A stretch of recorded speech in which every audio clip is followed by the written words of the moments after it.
All right, good evening. My name is Steve, K2GOG, and tonight we will be talking about auxiliary communications and damage assessment in about 15 minutes.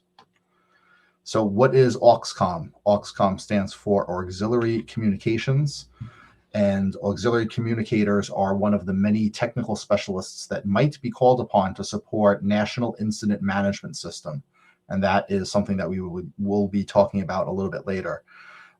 Often in the case of a national incident management system activation, the incident commander has the final authority as to where auxiliary communications personnel will reside within the command. And so some examples of civilian AUXCOM includes amateur radio emergency services, also known as ARES, radio amateur communication emergency services, or RACES, military affiliate radio service, or MARS, and Medical Reserve Corps, or MRC. With all of these examples, dedication, efficiency, and training are important and mandatory.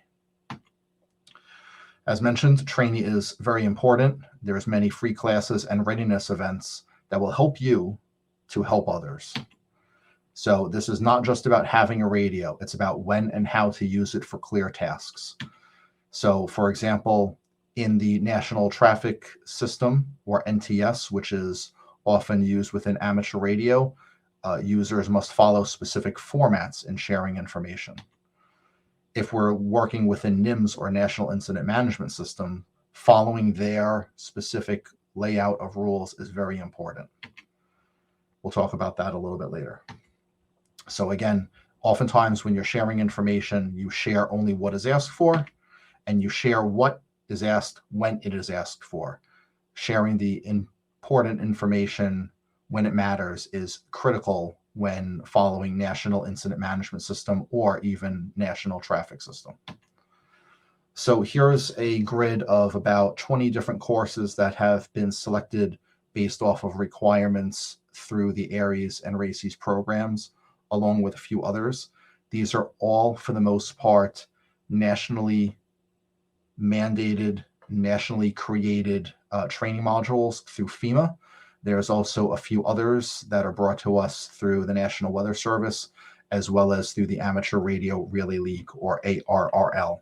And of these 20, sometimes it might be hard to figure out where to start, when to start, how to start. And this whole list, if you want to go and click on any of these links for further information, is available on www.under-group.com. So our suggestion through UNDR Group is, where do we start? And we'll start with 3.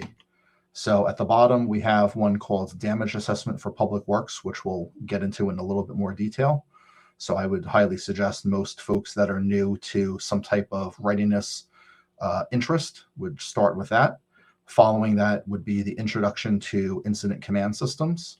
And then the third one is something I think that you can just go ahead and pick any of these as it suits your interests. For example, you might want to take Introduction to Hazard Mitigation or Protecting Your Home and Business at the bottom right. You might want to continue on with the ICS 200 Single Incidents and Initial Accident Incidents, or any of the other modules. And again, you can take these at your own pace. They're all virtual. So again, these are just some suggestions on where to start. So now let's talk about Damage Assessment for Public Works. This course description you can see at right with its objectives, but overall its mission areas are to respond, recover, and mitigate. And you can click on the link here. It's available through the National Training and Education Division. You could do a search for IS 556 is the name of this course. It can be completed in between 2 to 3 hours. It's an extremely practical way to demonstrate auxiliary communications through a clear objective. It's most importantly a great way to raise modern awareness of amateur radio, and it opens up an interesting conversation with your local RACES, ARES, or maybe even your Medical Reserve Corps organization leadership as it relates to damage assessment for public works. So when I say damage assessment for public works, what do we actually mean? So here we have an example of a photo taken during Hurricane Sandy. We can clearly see that the owner of that car is not in for a pleasant morning, and there looks to be some emergency clad folks already trying to figure out what to do with this large tree. So Hurricane Sandy is a great example of storm damage. What happened when cellular networks went down? What happened when there was no way to share images? How important would it be if you had the ability to share information such as those that are visual with officials or even just members of the community?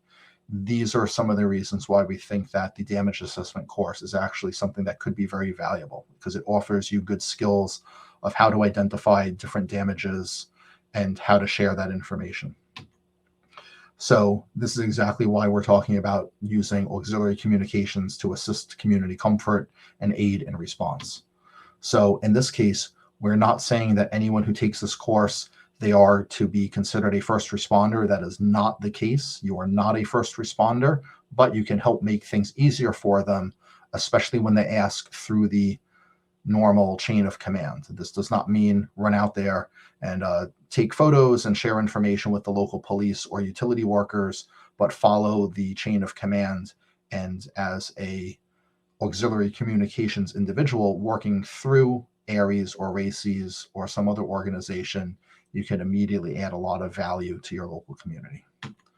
And so how do you actually get started? If you did want to share information via visual or even text beyond voice, if you do have an amateur radio license, you're already 9/10 of the way there. So if you would like to find ways to send basic and send and receive basic images, there's a technology called slow scan amateur television, which we've been using for the past 4 or 5 months or so. So that is one way that you can easily take a radio, a special wire, and a cell phone, connect the three together, and you can send and receive images without the need of any type of network. You can send it radio to radio, or you can bounce these signals through a repeater if they're running on emergency backup power. And again, none of this requires any type of cellular network, which is key. If we wanted to move beyond slow scan TV, there's an even higher resolution and digital version, which is more of an advanced topic, but I'll just throw that out here. Something called KGSS-TV sends even better resolution images and also has the ability not only to send photos, but also text. And so it's another interesting tool in the auxiliary communication toolbox that we have at our disposal. So again, beyond images, if you are assessing damage assessment, and again, you'll want to take that course to learn all the important parts, but one of the interesting things that you're going to learn about there is how to accurately not only capture time, but also location. And so there's another amateur radio technology called Automatic Packet Reporting System, or APRS, that will allow you to do that with a radio that has a built-in GPS, such as the one pictured. So your radio can not only send a photo, you can send your location, and you also, most importantly, know the time of not only when that location occurred, you could also timestamp along with the location to the image that you're sending. So all very important things if you are to help in damage assessment for public works. And so to get started, again, go to the website linked further into this presentation, do a search for the IS 556 Damage Assessment for Public Works course. Take that, and then after you've completed that, keep us updated on your progress by participating in upcoming UNDR events. And when I say UNDR events, there's a number of different things that we have here through UNDR Group. We have our weekly UNDRnet, which meets on the 146805 repeater here in the Hudson Valley at 8 p.m. every Monday. We also have what you're listening to right now, which is every fourth Monday at 7:30 p.m., so 30 minutes before the UNDRnet.